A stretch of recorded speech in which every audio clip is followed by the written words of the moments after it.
Actually, nagpipigil lang yung ibang mga bansa, di ba? Dahil nga sa Amerika, nagpipigil ng kanilang galit, lalong-lalo na ang mga Muslims. Galit na galit talaga kay Israel ito.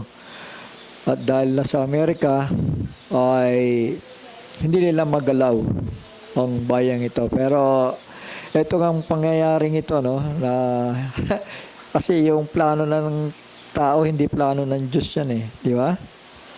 Amen? Dahil kung patuloy na susuportahan ng Amerika ang Israel, hindi mangyayari ang mga hula sa Biblia. Tama? Dahil patuloy lang na mamumulitika at ang magiging amo ay hindi ang Panginoon Diyos kundi si Trump ang magiging amo ni Israel di ba? Dahil pinahintulot ko yan na magbago ang kaisipan ng presidente ng Amerika para iwan na si Israel.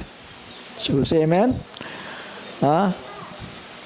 At si Israel naman ay hindi papayag na mawalang saysay yung kanilang pakikibaka dahil alam din nila na mayroong lupang pangako na mas higit pa sa kanilang nasasakupan ngayon, At yun ay tinatawag na Greater Israel.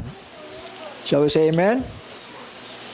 So ito, sabi ni Trump, merong sinabi siya, ito sa kanyang, isa sa kanyang mga statement, sabi niya, Trump says the U.S. will no more protect Israel. It should protect itself. So malinaw ito, Amen? President Trump says the U.S. will no more protect Israel. Hindi na niya susuportahan pa ito, mga anak. At alam natin yung kaganapan dito. Dahil isa sa mga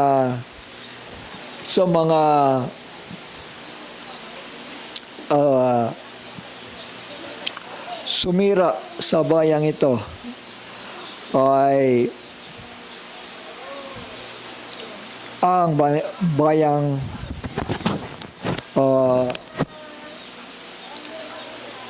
ito po, United States of America. Isa ito sa sumira sa bansang Israel sa middle of the week. So ngayon ay hindi pa ipapahintulot yung pagkasira, Alam natin yung sequence, di ba? Alam natin yung pagkakasunod-sunod. So ito'y kapahintulutan pa lamang ito para mabawi nila yung lupang pangako. Makuha nila. Shall we say amen? Pinahintulot ito. At si Israel ay no choice dahil ayaw na nilang mangyari pa uli yung nangyari sa kanila sa Holocaust. Lalo na kapag nagbigay sila at pumayag na two-state solution sa bayan nila, sigurado na mauulit uli ang Holocaust. Tama? Na-analyze ba ninyo to? So, hindi na sila papayag ng two-state solution sa Israel. Kailangan sila ang mamuno, maghari sa bayang ito. At hindi lang ganon, mga anak, dahil kaya ayaw nilang umalis sa Lebanon dahil alam nila yung pangakong Greater Israel, Alam nila na pagkatapos ng Lebanon o ng Gaza, Lebanon, then susunod ay Syria, then Iraq, Turkey, Jordan, Arabia, then paikot sa Egypt. So nangyari na ito 1967 at alam nila na kaya itong gawin ng Panginoon. Kaya paglalaban nila ito, Kaya matigas si Netanyahu, Amen? Matigas siya na lalaban sila na mag-isa kahit wala ang Amerika. Amen. Sa Micah 11, chapter 7, verse 11 to 20, ano? Dito yung securing the temple, securing the nation. The day for building your walls. Let the law go far and wide in that day. So wala lang sasakop na kautusan sa kanila, lalo na kung manggagaling sa United Nations, ano? Dahil sa ngayon ay nagpipigil sila, di ba? Bagaman alam nila ang gagawin, kailangan kunin ang lupa. Yung mga binanggit ko kanina. Kaya nga sabi dito, let the law, yung mga kautusan, go far and wide in that day. When they come to you from ashore and besiege cities of Misraim. So kasama na dito yung Egypt, ano? Sabi na banggit, and from besiege to the river, and from sea to the sea, and mountain to mountain. But the earth shall become waste because of those who dwelt in it. And for the fruit of their deeds. Yung nangyari kay Israel, giwa sila, no?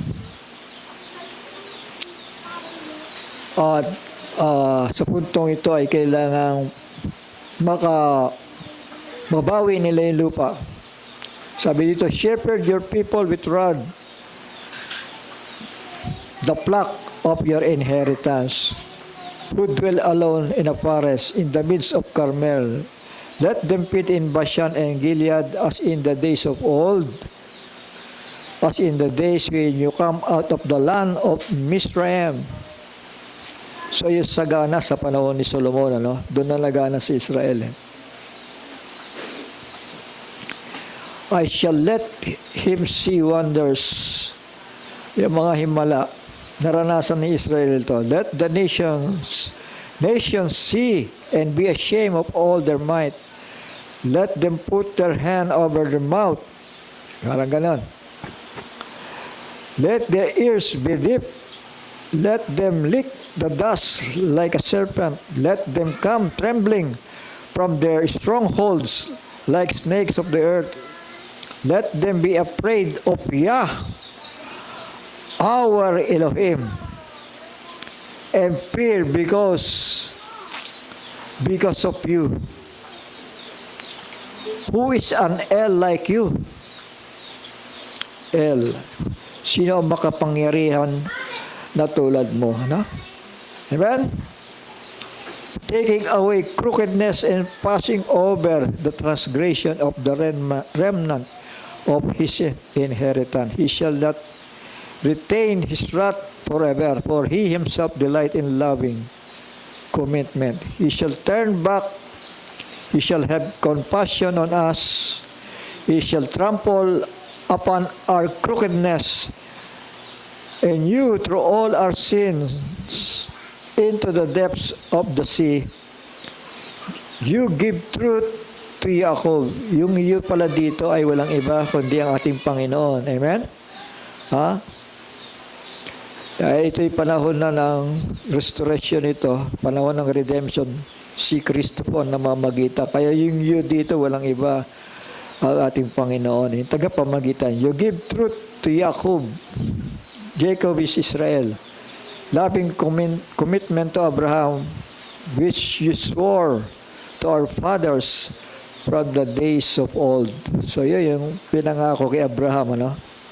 Restoration ng lupa upang pamayanan nila na may kapayapaan.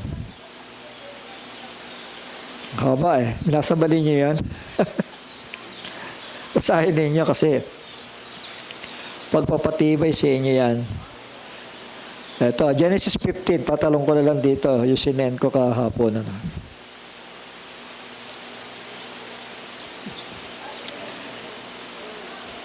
15. Genesis chapter 15 verse 18 to 21. On the same day, ulitin ko lang yung tetragrammaton, Yah ang basa doon Yah. At siya ay maraming attributes. Shall we say amen? Like mighty one, Elohim, the Almighty, at napakarami pa na sa listahan Pero ang pangalan niya ay iisa lang. Sangayon ba kayo? O nyo ba misinterpret kasi namihasa tayo sa mga aral ng mga denominasyon, Inisip natin, ang dami niyang pangalan. At inisip natin na lahat yung mga binabanggit na attributes doon ay pangalan niya. Hindi po. Iba ang proper name ng Almighty. May sarili siyang proper name. At iba rin naman ang attributes. Huwag niyong balikan na yung mga nakaraang turo. Magliliwanag ang Biblia sa inyo. Basta matuto lang tayo magbura muna ng blackboard. Pagkatapos i-fix natin yung sulat. Tama? So say amen? Kasi bakit ko nasasabi to? Dahil isa ako sa nakaranas nito Matagal nang debate sa mundo ng simbahan ano ba talaga ang pangalan ng Creator? Isa may mga nagsasabi, lalo na napapakinggan ko doon sa dating daan, di ba? Debater yun di ba?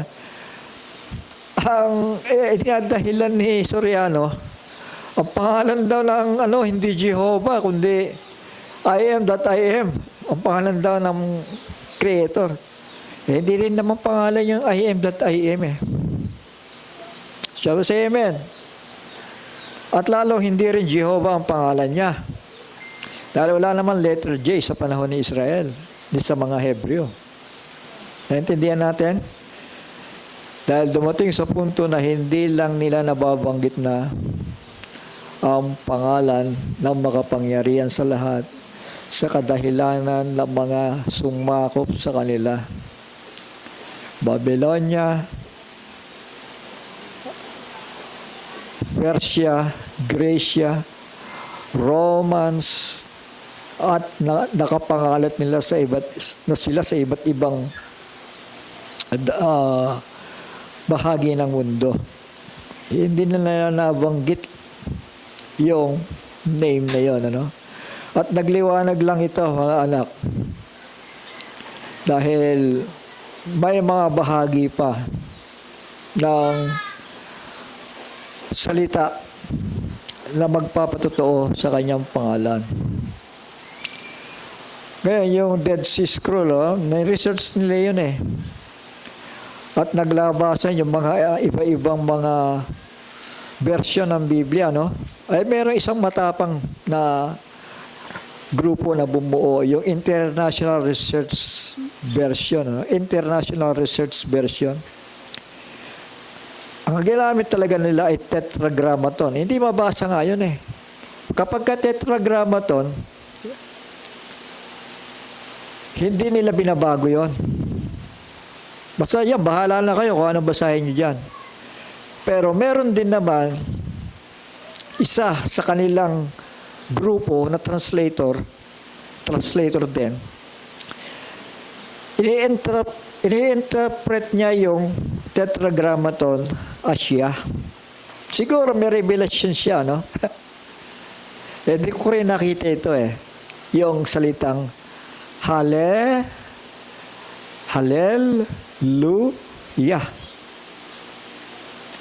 Naintindihan ba natin? Hallelujah meaning praise. Yah. Tama? Kasi sa phonetic wala naman talagang traditional na nagpupuri sa Panginoon Diyos na sinasabi nila Hallelujah o Hallelujah, Jehovah. Wala namang ganun Shall we say amen? Sa lahat ng simbahan, maging si Israel, ang napapakinggan lang natin lagi ay Hallelujah. Meaning, praise you, Yah. Malinaw? Huwag tayong malito doon. Aminin na lang natin na ang mga bagay nito, traditionally, sa mga kaeglesyahanan, miski Suryano, bantog na bantog yan, ano? Ang sabi niya, nakikipagdebate siya sa lahat ng mga simbahan. Maski sa Jehovah's Witnesses o kay nino man, ano? Sabi niya, hindi ang pangalan ng Ama, kundi ito ang sinasabi niya, I am that I am. So, ano ang interpret niya doon? Inisip ko sa Sinisoryano, yun ang pangalan ng Diyos, I am that I am. Intindihan natin? Kasi word by word yung kanyang pagka-interpreta eh. Pero yun ay propesya. Sa panahon na darating na magpapakilala siya kay Israel, at hindi lang kay Israel, kundi magpapakilala siya sa atin. Kaya nga ang sinasabi natin, ano, mayroon siyang kapangalan eh. Yung tagapagligtas ni Israel sa panahon ng pagkaalipin sa Ehipto. Sino yung kapangalan niya? Yung redemptive name niya, ano? Sino? Si Joshua. O si Yahushua. Amen? Ginamit yung pangalang Yah. Pero hindi sinabi doon, Yahweh Shua o Jehovah Shua. Hindi ganon. Shall we say amen? Kundi ang ginamit, Yahushua. Meaning, Yah, the Father, became salvation or a redeemer. Kaya nga, yun sa pangalan ni Joshua o ni Yahushua, makikita na natin dun eh. Di ba? Shall we say amen? Makikita mo na kung ano ang pangalan ng Ama. Dahil sabi ni Kristo, naparito ako sa pangalan ng Ama. Sino ba si Kristo? Tagapagligtas ni Israel at tagapagligtas din natin. Tama. So, sino ang tagapagligtas ni Israel sa panahon ng pagkaalipin sa Ehipto? Si Yahushua. Tama. Si Joshua. Tama. Hindi sinabi dong Yahushua. Kundi Yahshua or Joshua. Ginamit na ng mga translator ng English yung letter J. Instead na dapat Y. Di ba? Yahushua. Tandaan natin, walang sino mang nagbinyag sa Panginoon ng sarili niyang pangalan. Tama? Kundi ang Panginoon mismo ang nagbigay ng pangalan sa kanyang sarili. Shall we say amen? Yung nga lang ang naging problema ng mga translator. Hindi na mabasa eh. Dahil tetragrammaton. Lalo na si Israel, nung una, alam nila yan, nabibigkas nila yan. Pero dumating sa punto, sa takot nila sa Panginoon, hindi nila binigkas yun. At nasadlak sila sa pagkaalipin. Hinahanap ko yung versikulo, kulang ang oras ko, no? Hindi na pinayagan ng Panginoon na i-mention ang kanyang name. Kaya ang ginawa ni Israel, naglagay sila ng replacement. Anong ginamit nila? Yung salitang Adonai. Instead na yung proper name, pinalitan nila ng Adonai. Na ang ibig sabihin ng Adonai ay Lord. Shall we say amen? Ang ibig sabihin ng Adonai ay Lord. Pero hindi Lord ang kanyang proper name. Tama. Hindi lang nila nabanggit na dahil sa takot nila. Dahil sa kanilang mga kasalanan. Pero dumating ang punto, mga kapatid, dumating ang ating tagapagligtas, si Kristo. Doon nagliwanag sa kanila na walang una siyang ipinangangaral, kundi sabi niya, I have come. I have come in my Father's name. Sabi niya sa mga Hudyo, and you receive me not. Hindi niyo ako matanggap. Pero kapag iba ang dumarating sa kanyang sariling pangalan, ay siya ang inyong tinatanggap. Amen? So, umpisa pa lang iba-ibang pangalan na ang tawag nila. Tama? Kaya nga sabi ng Panginoon naparito ako sa pangalan ng Ama, hindi niyo ako tinatanggap. Pero kapag kaiba, yun ang gustong-gusto ninyong i-apply sa buhay ninyo. Yun ang gustong-gusto ninyong gamitin. So, say amen. At sabi pa ng hula, pababayaan kong makalimutan ninyo yung mga pangalan ng Baalim na yung mga pangalan na yan ay itinawag ninyo, substitute ninyo sa aking pangalan. So, say amen. So, lumabo Pagdating doon sa pangalan, lumabo sa kanila maliban. Sabi ni Pablo, binigyan siya ng pangalan ng mataas, ng higit sa lahat ng pangalan, na sa pangalan ni Yahushua, ang lahat ng tuhod ay luluhod. Shall we say amen? So kapag sinabing pinakamataas sa lahat ng mga pangalan, wala ka nang ibang hahanaping pangalan pa sa silong ng langit na pangalan. Shall we say amen? In the name of Yahushua, every knee shall bow. Shall we say amen?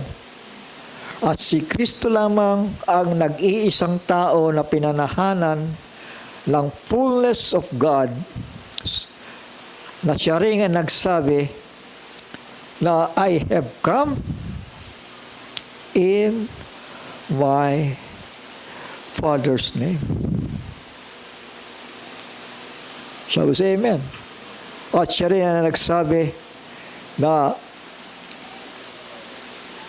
ibinigay ko sa kanila, Ama, ang iyong mga salita. Shall we say amen? Ang mga gawang ito ay hindi nagmumula sa akin, kundi sa aking Ama na nagsugo sa akin. Sa mabubuang kwento, He is the image and likeness of the invisible Yah.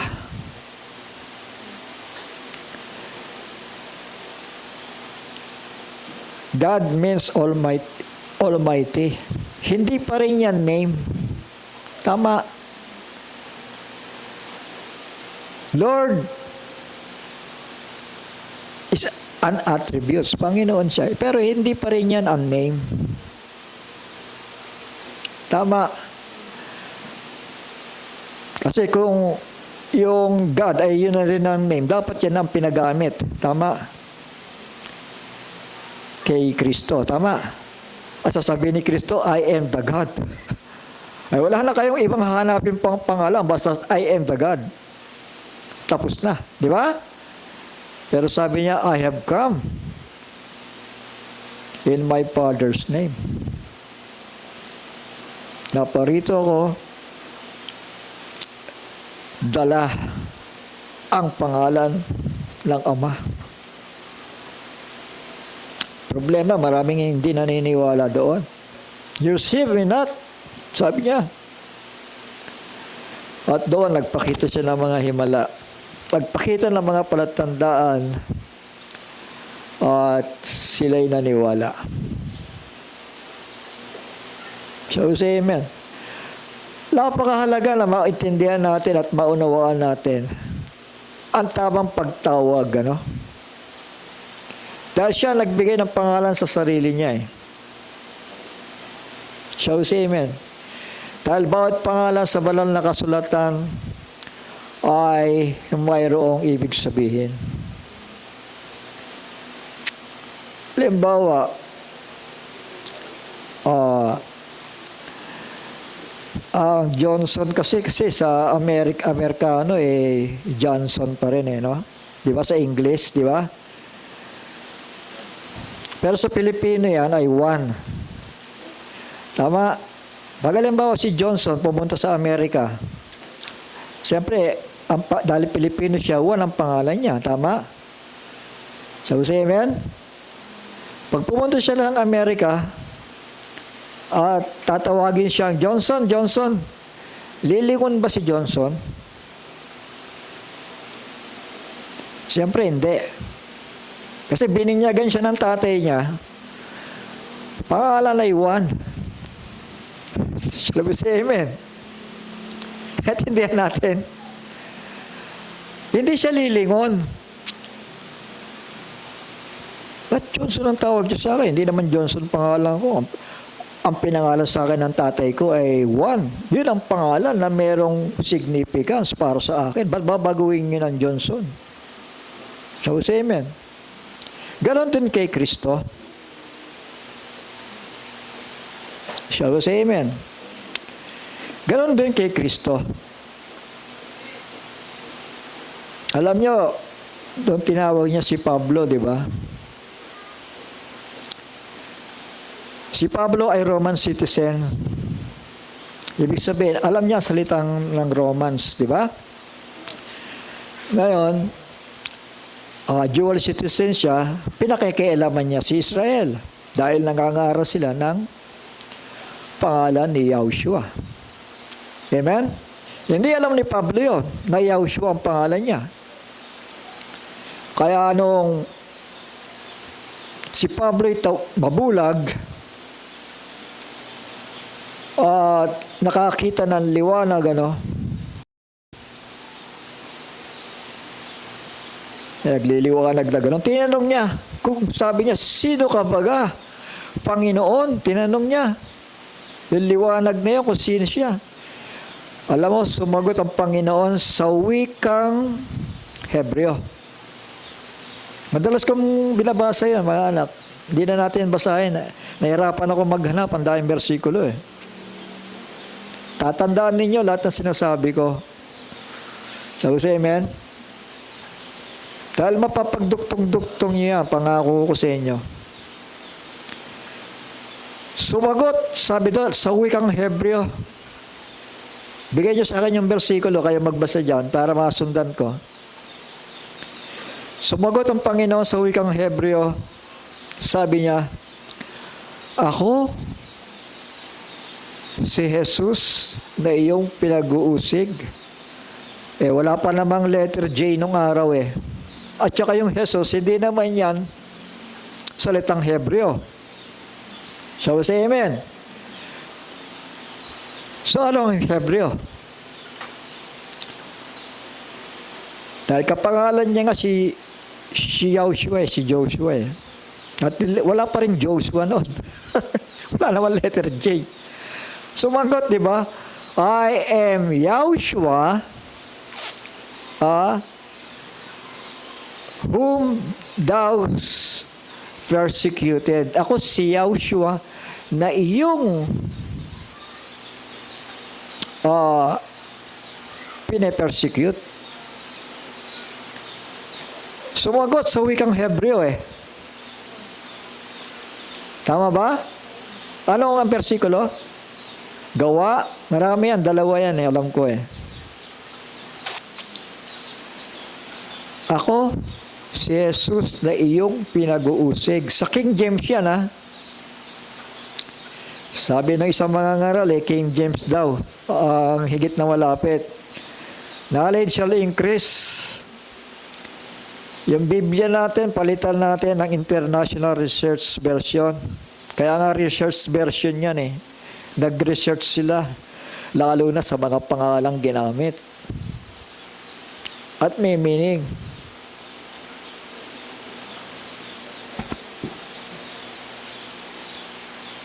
Hindi nyo makita. Kaya nga mga anak, panahon ito para magbukas kayo ng Biblia, no? So, say amen.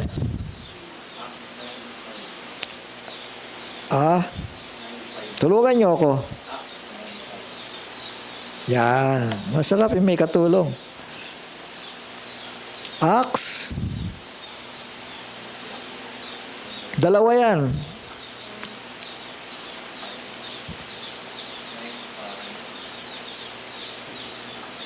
Yung isa. Acts 22. 30? 22. 22. Luwakpas. Verse? 8.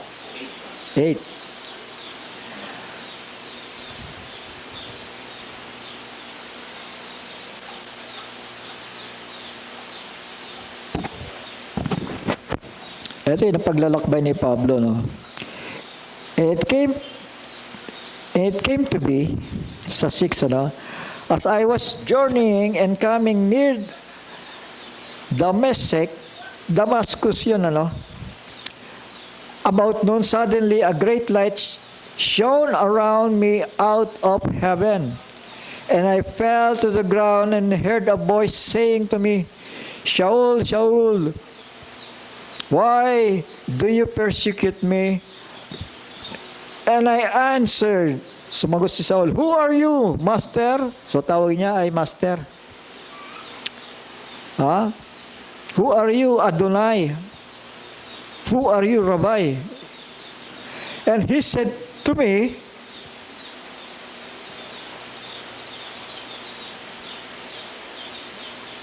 sabi dito, I am, yan, yung hindi mabasa ang gano'n, ano? Yahushua na ito. Dahil Yah become Redeemer. I am Yahushua of Nazareth, whom you persecute. Merong isa pa anak eh. Sa 26 yata yon. Na nagsalita siya, sinabi doon sa wikang Hebreo.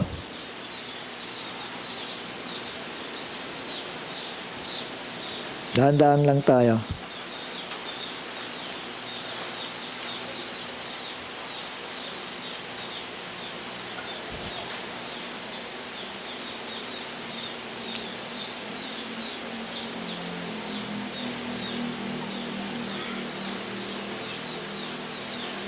Eto.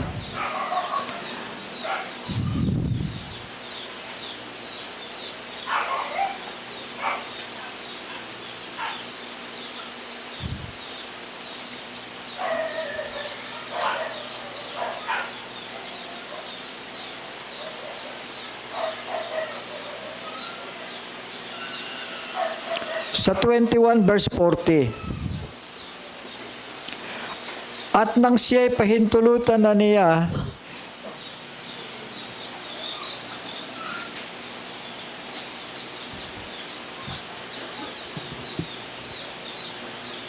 nila ano?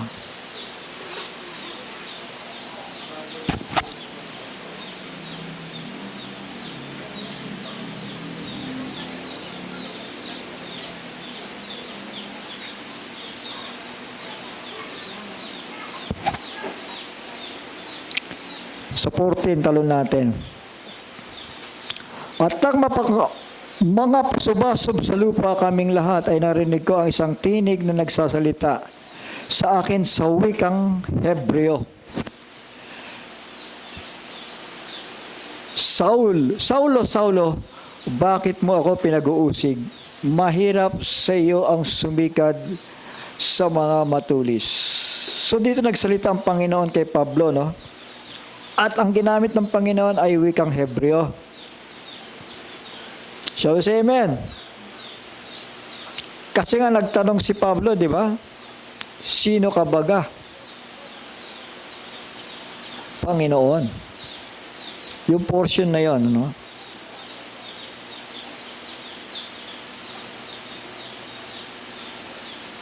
Na sinasabi, na nagtanong si Pablo,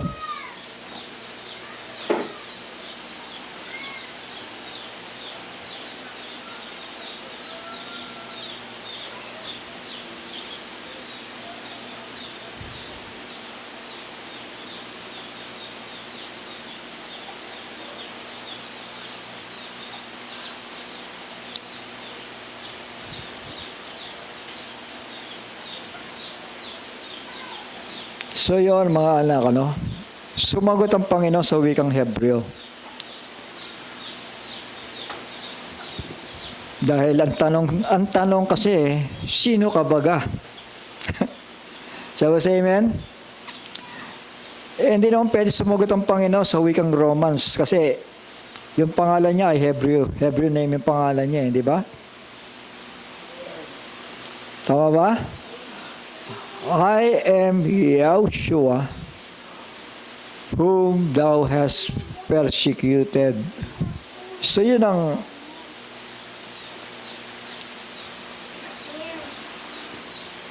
pagkakasagot. Yun ang pagpapakilala niya, di ba? Yun ang name. The name that is above every name. Yah became a Savior. Shall we say amen? Yun ang proper name. Yung tetragrammaton na yon. At pinagpipilitan ng mga debater na ang pangalan niya ay I am that I am. Hindi po pangalan yan I am that I am. Kasi kung i-analyze mo yon, ganito eh. Sabi ni Moises, anong sasabihin ko sa kanila kung ano ang pangalan mo? Ang sagot ng Panginoon,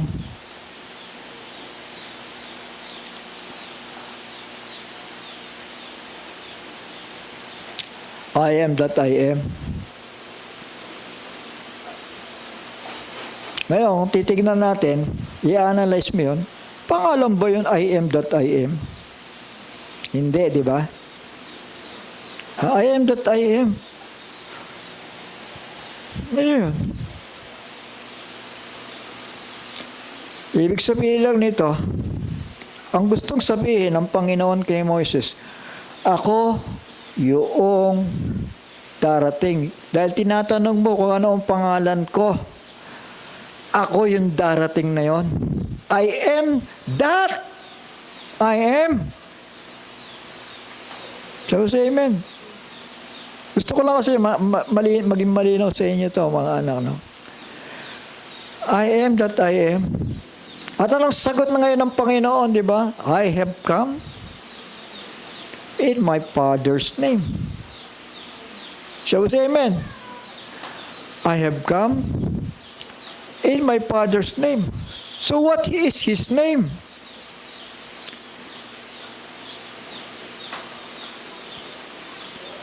Sabi ng hula, in that day, the Lord shall be King in Israel, and there shall be one Lord, and His name, one. So we say amen. His name, one. Hindi many. Tama. Kasi hindi mo ma-reconcile yan sa panahon ng millennium kung pati ang attributes gagawin mong pangalan. So we say amen. Iba ang attributes, sinasabi ko na nga, no? Kumpara sa proper name. Ito, Moises. Revelation chapter 13, chapter 3, verse 13 to 16. And Moshe said to Elohim, Almighty. Di ba? Almighty is an attributes, di ba? Pinakapakapangyarihan eh, di ba? The attributes yun, di ba? Tama? See, when I come to the children of Israel and say to them, the Elohim of your father has sent me to you, and they say to me, what is his name? Magtatanong si Israel sa akin. Ito ay tatanong nila, what is his name? What shall I say to them? And Elohim said to Moshe, I am that which I am. So ang Panginoon Diyos, ang creator of heavens and the earth, marunong Hindi lang sa presenting pagkakataon na yan, tinanongin yung kanyang pangalan, ay kanyang sinagot, kundi prophetic ang kanyang pagsagot Di ba? Amen. I have come in my Father's name. Ibig sabihin, tinuturo niya si Yahushua. I am that which I am. Kung pangalan ko ang hinahanap ninyo, I am that which I am. So, amen. Pero hindi I am that I am ang pangalan niya. Itinuturo lang niya. I am that I am. Sino yun? Ito. I am the resurrection. Ang dami ang I am dyan mga anak. Ito, tignan niyo sabi ng mga ngaral, ang Hebrew name daw niya, ito nga, ang dami, El Elyon, El Olam, El Shaddai, El Bara. May mga ibig sabihin ito, no? El Hamelech. Ang dami, Hindi ko may isa-isa sa inyo, mauubos ang oras natin, Jehovah Nissi, my banner, Jehovah Ori, my light, Jehovah Ruhi, my shepherd, Jehovah Shabbat, the Lord of hosts, Jehovah Shedkenu, our righteousness, Jehovah Uzi, my strength. Hindi pa rin yan ang name mga attributes lamang yan. Naliwanag ba sa atin? At dito ginamit nila yung salitang El Elyon. Sabi nila, Hebrew name, El Elyon. Hindi pa rin pangalan yan Attributes pa rin yan. Isang bagay na sinasamba. The Most High. God, the Most High, El Elyon. Shall we say amen? Elkanah, the jealous. El Olam, the eternal God. El Shaddai, God Almighty. Pero hindi pa rin yan ang pangalan. Attributes, katangian niya. Shall we say amen? Ang bawat tao na isinisilang sa mundo, may sariling pangalan. Tama. At yung pangalan na yan, meaningful sa kanilang mga magulang na nagpangalan sa kanila. Kaya ang pangalan, pinag-iisipan ano ba papangalan ko sa anak ko? Shall we say amen? Pero yung mga anak natin, lumalaki yan, nagiging matalino. Tama. Nagiging malakas.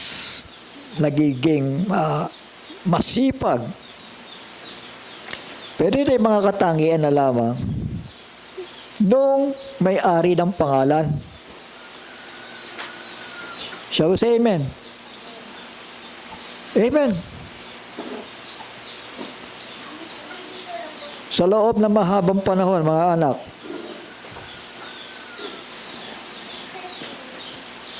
naging katanungan sa akin ito dahil sa napakaraming debate na kung ano ang pangalan ng Ama.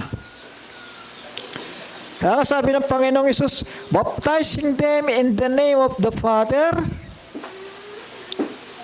in the name of the Son, and in the name of the Holy Spirit. Ngayon, pagpunta mo ng Acts 2:38, hindi naman sinabi doon, I baptize you in the name of El Shaddai or El Elyon and Adonai. Hindi naman you must be baptized into a name. Shall we say amen? The name that is above every name.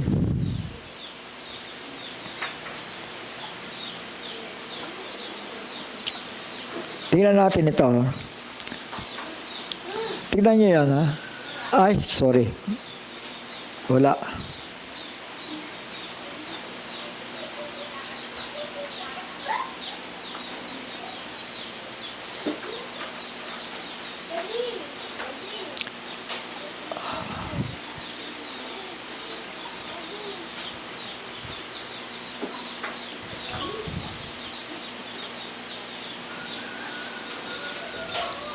Ano na? Ayan. Bagalang ko lang.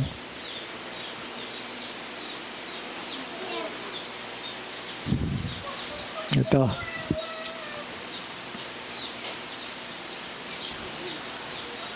And Moshe said to Elohim, kausap niya ni Moses dito si Elohim. Amen. Yung Almighty, kausap niya. See, when I come to the children of Israel. Kasi kung alam niya na yung pangalan, bakit tatawagin pa niyang Elohim? Alam mo na pala, Moses, binabanggit mo na nga yung pangalan ko. Bakit tatanong mo pa kung ano yung pangalan? Naintindihan natin? Binabanggit mo na nga eh. See, when I come to the children of Israel, I say to them, the Elohim of your fathers has sent me to you, and they say to me, what is his name? Binabanggit mo na nga, ba't tinatanong mo pa? Naintindihan natin? Ibig sabihin, ang salitang Elohim, the Almighty God, hindi yan name. Attributes yan sa Kanya na may lalang ng langit at ng lupa. What shall I say to them? And Elohim said to Moshe, I am that which I am. Naging debate ngayon ito. Sabi nila, okay, tamang pangalan niya, I am that I am. Nagkaroon sila ng problema ngayon dito dahil sa kakulangan ng revelasyon. Pero kung susuriin mo ito, ay tumutukoy ito sa darating na Redeemer. Yung pangalan niya, yun ang pangalan ko. Yun lang ang ibig sabihin nun. Tama? Kaya nga sabi ni Jesus, I have come in my Father's name.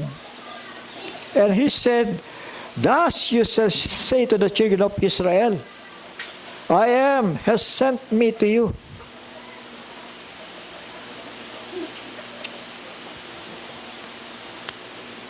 I am has sent me to you.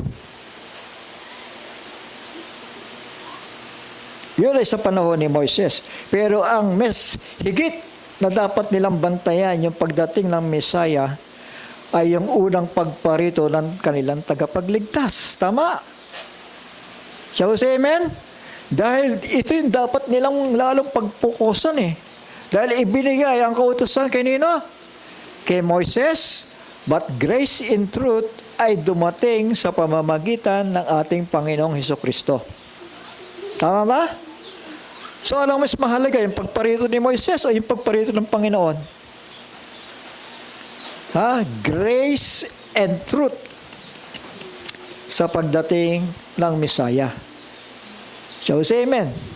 So kaya ang kaisipan ng Panginoon ay upang ipakilala ang kanyang pangalan sa pamamagitan ng kanyang isinugong bugtong na anak. I am that I am. So say amen. I am that I am. Iba, hindi ko nga maisip bakit nilang ipinangalan ito sa Panginoon eh. Kasi sa end time, ginagamit yan. Hindi, ang pangalan niya, I am. O, kita mo, I am He. Ibig sabihin, siya yung Diyos. Ang inihanap si Kristo yung anak ng Diyos Asan ba dito si Jesus na taga Nazareth? Sumagot ang Panginoon, I am He. O kita mo, I am He. Siya yung Diyos sa lumang tipan. Ang layo, di ba? Sinagot niya lang niya na, I am Jesus. I am Yahushua. Na iyong hinahanap. Thus you shall say to the children of Israel, I am has sent me to you. Inulit dito, I am. Yung I am na yon. And Elohim said further to Moshe, thus you are to say to the children of Israel. Tapos, tignan niyo yung kasunod. Ito. Tignan niyo ito. Yung salita na yon. Ayun. Yung tetragrammaton na yon. Naka-enclose nung parang quote na ganon. Semi-quote ba yan?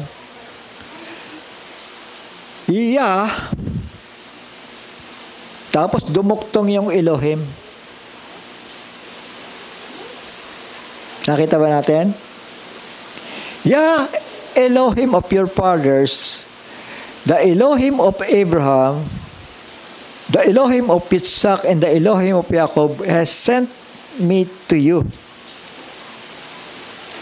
This is my name forever. Yun yung salita na yun yung nakaganon.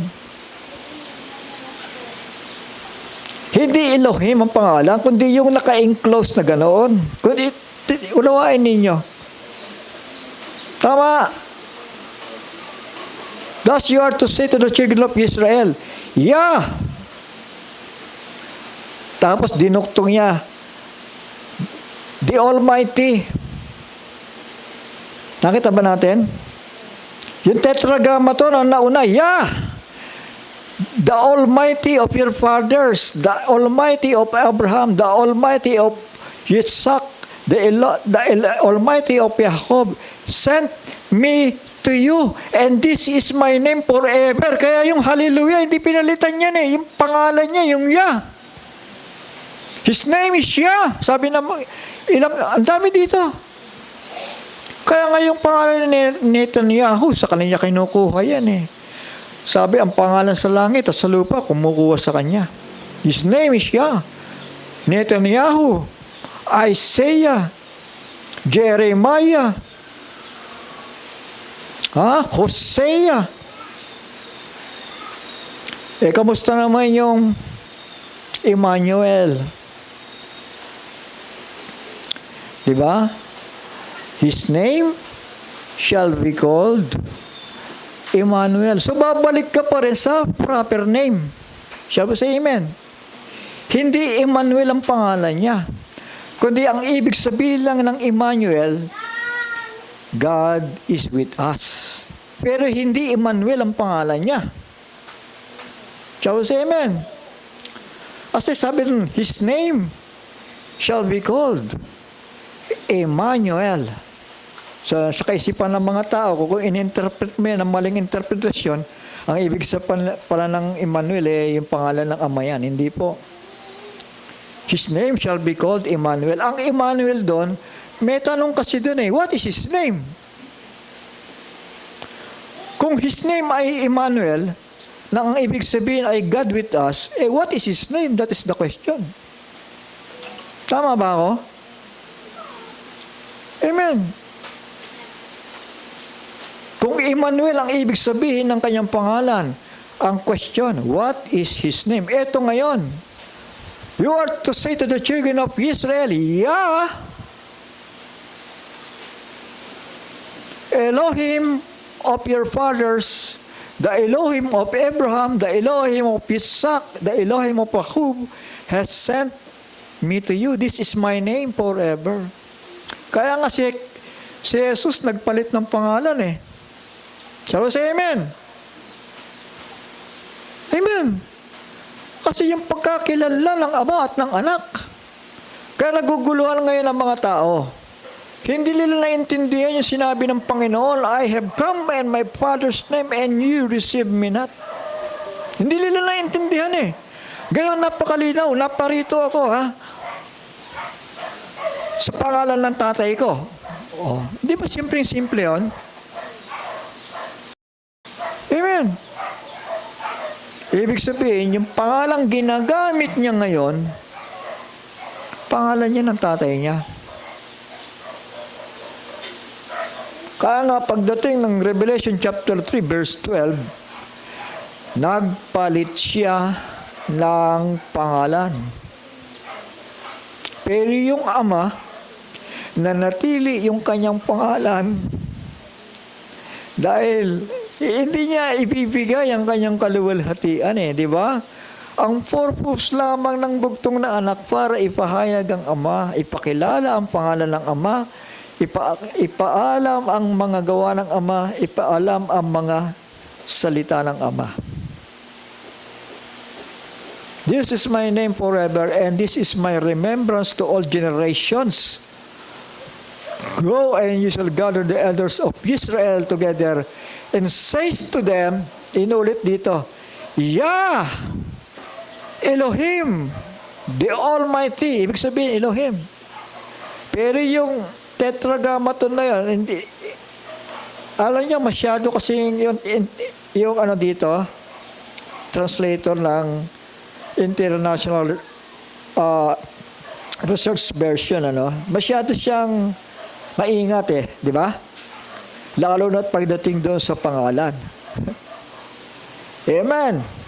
Ang ginamit niya, kung ano yung ginamit doon, yung tinawag na tetragrammaton. Ha? Yeah. Tapos yung salitang Elohim, meaning the Almighty. Of your fathers, Elohim of Abraham, Isaac, and of Jacob, appeared to me saying, I have indeed visited you and seen what is done to you in Mizraim, Egypt. So malinaw. Tama. Kaya nga, ano ang basa nga dyan sa tetragrammaton na yan. So say amen. Thank you. Ano ang basa ngayon dyan? Yan ang problemahin natin kasi hindi naman tayo nasanay sa ganyang pagbabasa. So say amen. Pero ang alam natin, sabi ng Panginoon, sa lahat ng generasyon, hindi nakalimutan ang kanyang pangalan. Paano hindi na makakalimutan? Ano ba? Magiging tanong pa rin sa atin yan. Para tayong si Moises, di ba? Ano ba ang kanyang pangalan ngayon? Hindi naman I am that I am Tinuturo lang niya yung I am na yan na si Yahushua na nagsabi, I have come in my Father's name. God is all-knowing. God is omnipresence. Presente siya sa lahat ng panahon. Hindi lang siya nagsasalita sa panahon ni Moises, kundi nagsasalita siya sa lahat ng panahon. E paano yung ibang panahon? Di ba? Nagpakilala nga siya kay Moises Yah Elohim.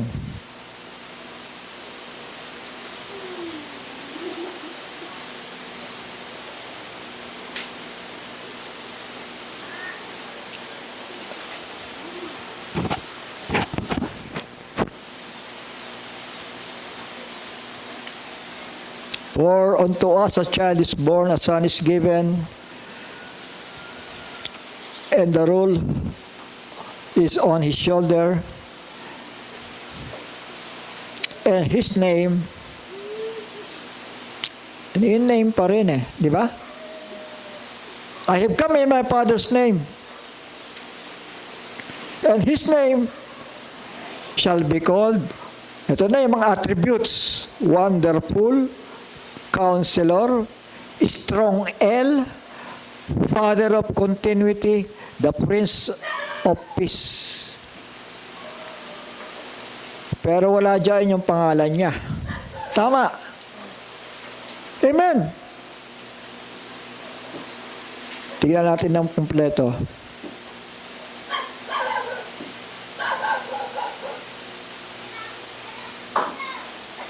Of the increase of his rule. So magro-rule pala ito.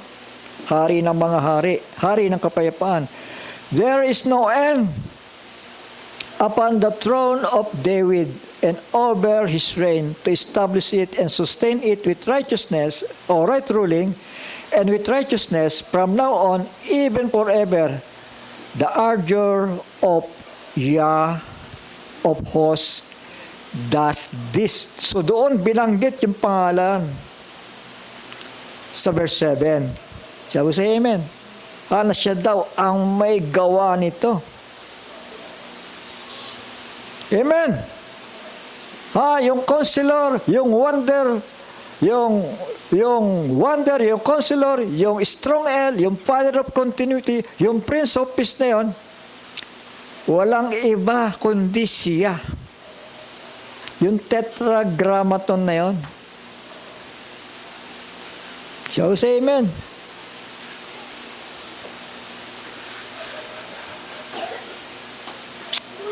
Eto, isa pang susi, mga anak, ano?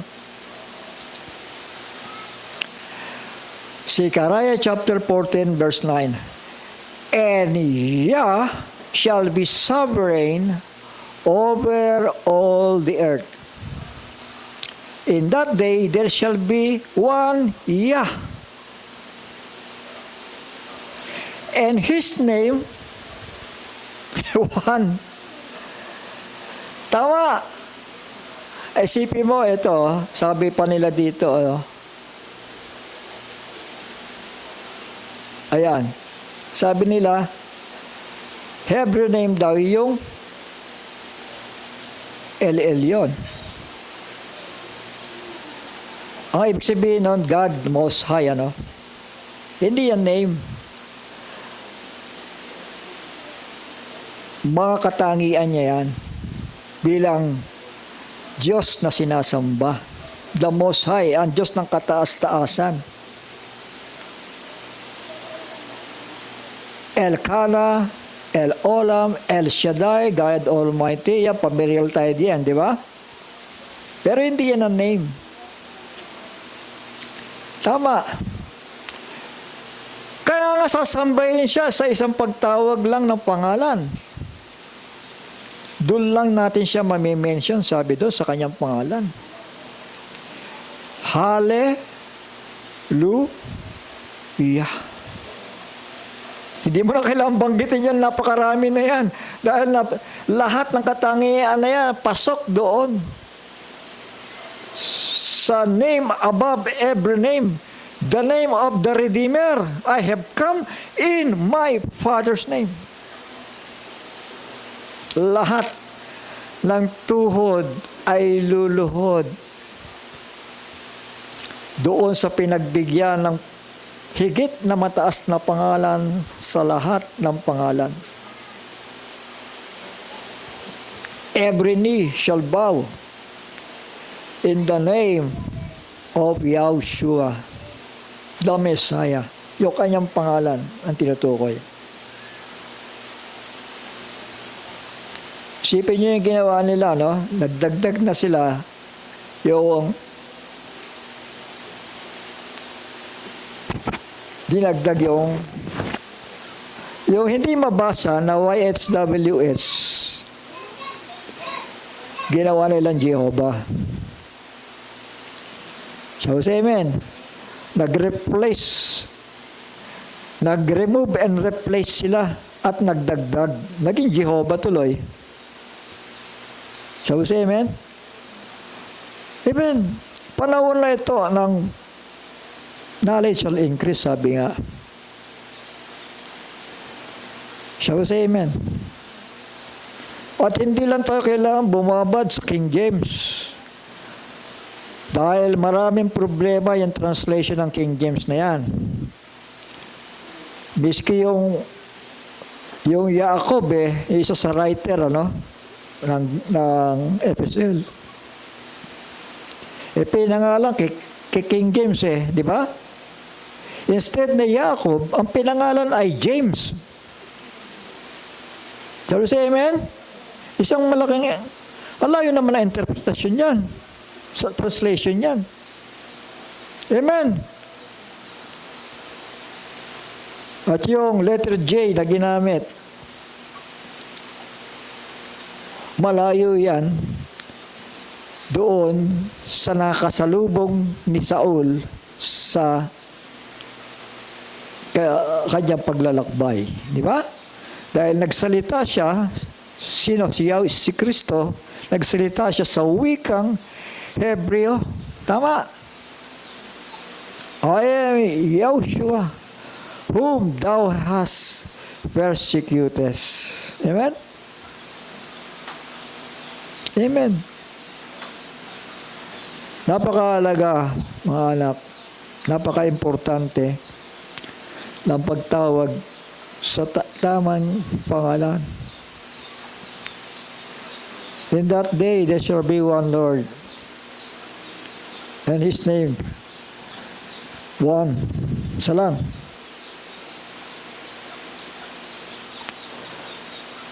At i-restore ang pure language para ang purpose at sila'y magpupuri sa akin na may isang pangalan, isang kaisipan. Nagpupuri sila sa aking pangalan na mayroong isang kaisipan. Bagamat sa panahon na yan, hindi naman mawawala ang mga wika. Nandoon lang yan, yung mga wika na yan. Iba't ibang wika. Pero pagdating sa name, hindi mo pwedeng palitan ang pangalan eh. Naniwala ba kayo? Pag ako nag-abroad sa Amerika, kung ano yung pangalan na approve doon sa mga papeles, pagdating doon, yun pa rin ang pangalan na itatawag nila sa akin. Hindi po mababago yon. Kaya ang Panginoon, na nagtanong si Pablo, sino ka baga, Panginoon? Sumagot ang Panginoon sa wikang Hebreo. I am Yahushua, whom thou hast persecuted. Isa lang ang sagot niya. Isang pangalan lang ang sinagot niya, mga anak. Dahil yon ang may meaning. Kung nakita niyo yung sinenko, napanood ba ninyo sinenko? Nag-aawitan sila ng hallelujah. Iba-ibang bansa yon. Pero isang wika lang pagdating sa pagpupuri. Hallelujah, hallelujah, hallelujah, hallelujah. Ang Hapon pala may hallelujah din eh. Kumakanta rin ng hallelujah mga Hapon eh. Intindihan natin? Katuparan yan. Natatawagin, lagi-isa niyang pangalan. At sila magkakaroon ng pagkakasundo sa pangalan na yon.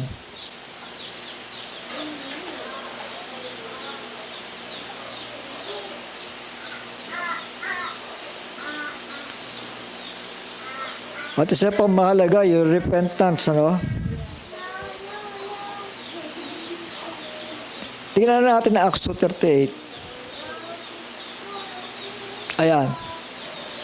Tingnan nyo kung gaano kaigat yung writer, di ba? Ang ginamit niya, yung original.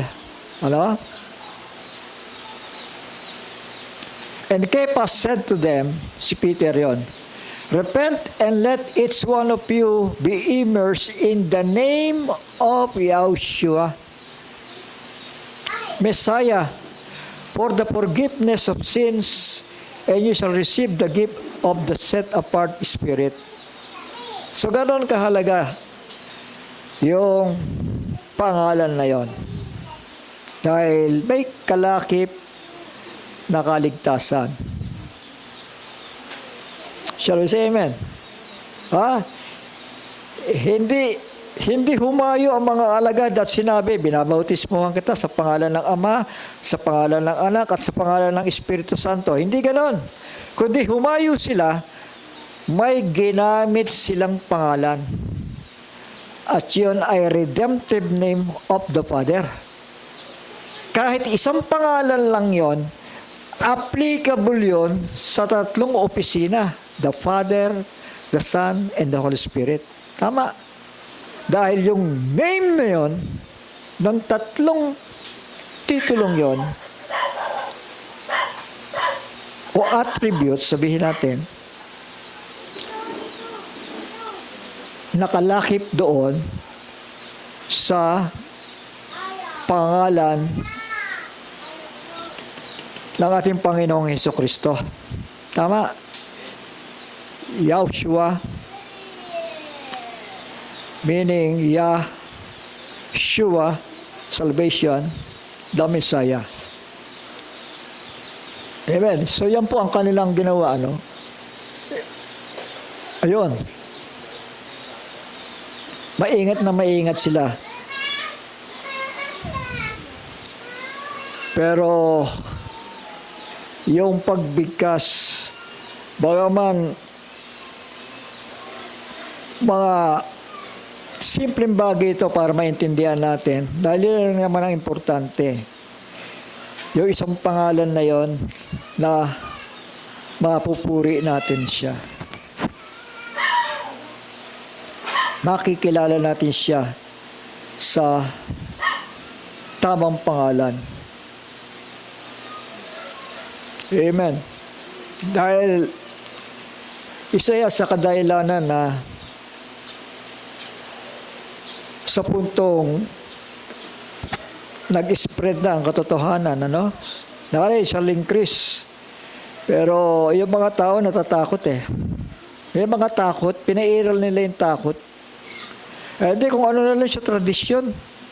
Total, pare-pareho naman tayo na eh. Kung ano na yung tradisyon, doon na lang tayo. Jesus kung Jesus, yun ang problema ngayon. Wala naman letter J. Sa panahon na yan, nagpakilala si Kristo kay Pablo. Diba? Nagtanong si Pablo, anong pangalan mo? Sino ka baga? Panginoon. Ako si Yahshua, na iyong pinag-uusig. Yeah, I have come in my Father's name. Yeshua means Savior. Yah became Redeemer. Yah became a Savior. Yah is my salvation.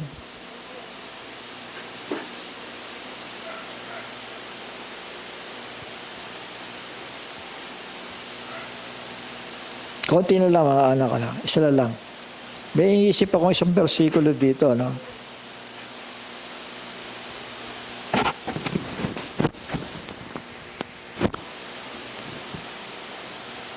Ito.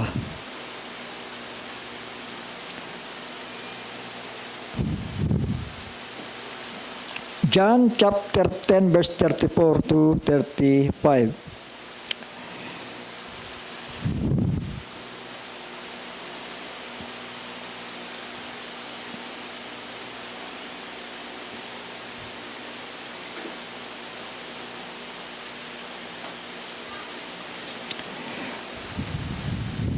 Yahshua answered them, is it not written in your own Torah? Yung kautusan, no? I said, ito quote ito, no? Kasi napaka-importante ng quote, eh. I said, you are Elohim. Sabi niya doon sa mga Hudyo, no? You are Elohim. And if he called them Elohim, to whom the word of Elohim came. It is impossible for the scripture to be broken. Yung mga mangangaral, tinawag ni Kristo. Yung inabutan ng salita ng Diyos, tinawag ni Kristo na Elohim. So, ibig sabihin, Ang Elohim na salita, hindi yan pangalan mismo ng Ama. Tama? Kasi dami namang pangalan ng Ama doon. Dami namang Ama doon. You are Elohim.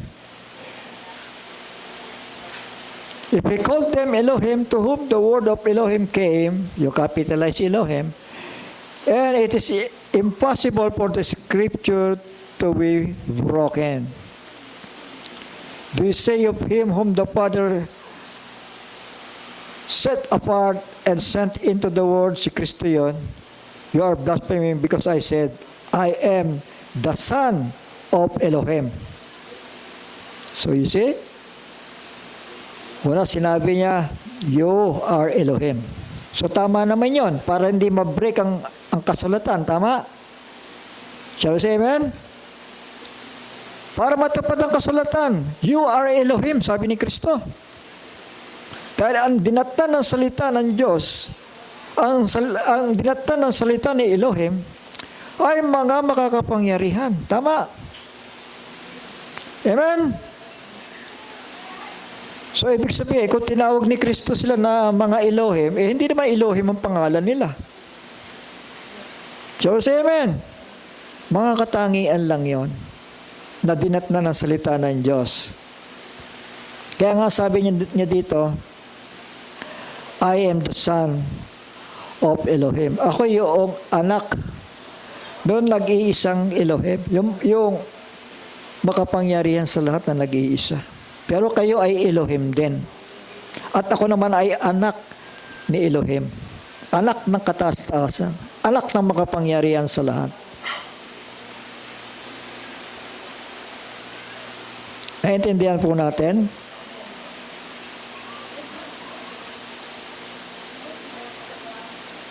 Amen.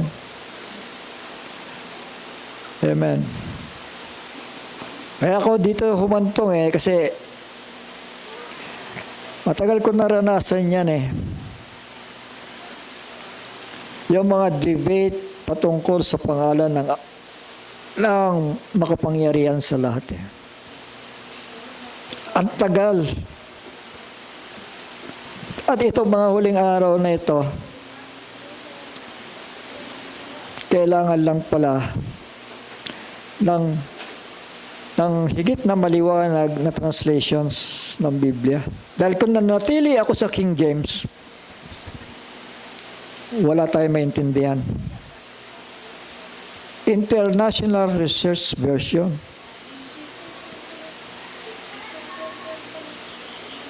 Amen. Amen. Ano sabi sa mga awit?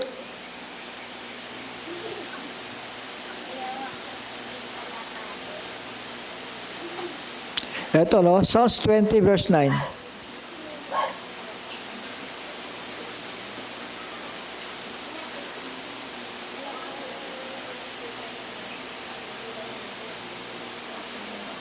Sabi dito, ayan Savior. Hindi nga mabasa yan Tama. Let the sovereign answer us in the day we call.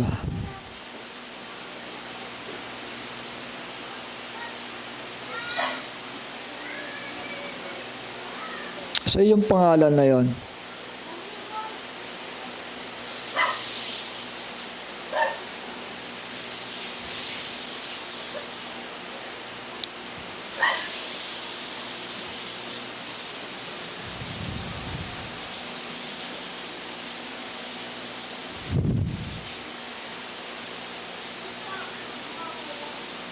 Ito, Exodus chapter 6 verse 3.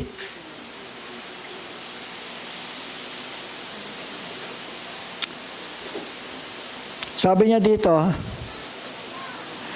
ito kaduktong ito, sa verse 2, And Elohim spoke to Moshe and said to him, I am. Hindi mabasa Shall we say amen? Kung ikaw kay Moises, ano pa talaga pangalan mo? Nalilito kami sa iyo kanina. I am that I am. Ngayon, sinabi mo, I am Yung hindi mabasa. So, say amen. Yan ang personal name. Yan tetragrammaton na yan. I am Yah, and I appeared to Abraham, to Isaac, to Jacob as El Shaddai. Yung El Shaddai, hindi rin pala name yan. More than enough. Ang ibig sabihin niya, the God that is more than enough. And by my name, Yah, sabi dito, was I not made known to them. So, yun ang problema. Hindi siya nakilala sa pangalang tetragrammaton. So, say amen. Kaya yan ang naging dahilan natin ngayon. Kung bakit kailangan natin yung Dead Sea Scroll, nakatulong yun eh. So, say amen. Nag-research pa sila patungkol sa Biblia. By my name, Yah, was I not known to them. Isipin mo, binabanggit na nila, nagpupuri na sila sa Panginoon. Hallelujah, hallelujah, hallelujah. Ang tanong pa rin sa kaisipan nila, ano bang pangalan ng Panginoon? Hindi pa rin nila alam eh. Binabanggit na nila. Hindi ba? Napanood nyo ba yung nag-aawitan? Iba-ibang bansa yun, pero ang inaawit lang nila ay Hallelujah, Hallelujah, Hallelujah. Puro maiigsi lang yun. So, natupad yun. Sabi doon, hindi mo nilimot yung pangalan ko. Ibig sabihin, pilit nilang nire-revive yun. Dahil gusto nilang magpuri ng may isang pag-iisip sa makapangyarihan sa lahat. Sige po, ito sa Sicaria, no? Dito na lang huling versikulo natin, ano?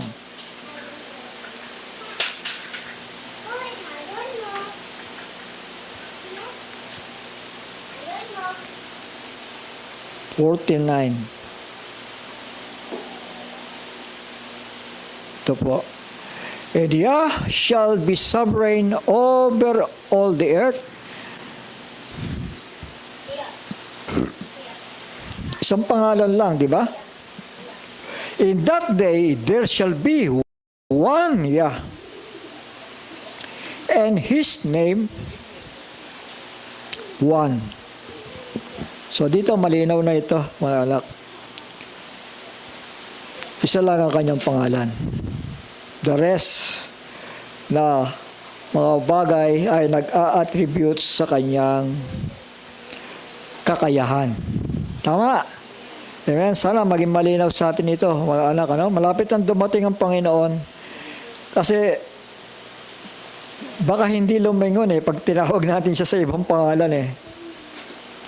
Lalo na't magra-rapture na. Shall we say amen? Shall we say hallelujah?